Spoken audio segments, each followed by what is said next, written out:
Human rights sound simple, but do you actually know where they come from? Or which ones apply in the UK?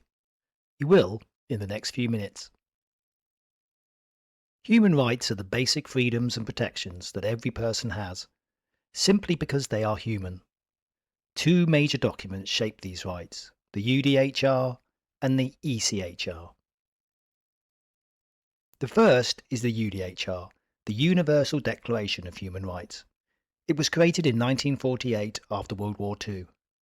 It sets out 30 basic rights, like the right to life, the right to education, and the right to freedom of speech.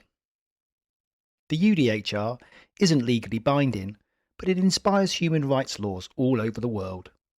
The second is the ECHR, the European Convention on Human Rights. This was created in 1950, and unlike the UDHR, it is legally binding. It protects rights such as the right to a fair trial, the right to privacy, freedom of speech, and freedom from torture. Third, the Human Rights Act of 1998. This brings the ECHR into UK law. It means you can defend your rights in UK courts. You don't have to go to Strasbourg. For example, Article 8 of the ECHR protects your right to privacy. People have used this right to challenge unlawful police searches, misuse of personal data, and government surveillance.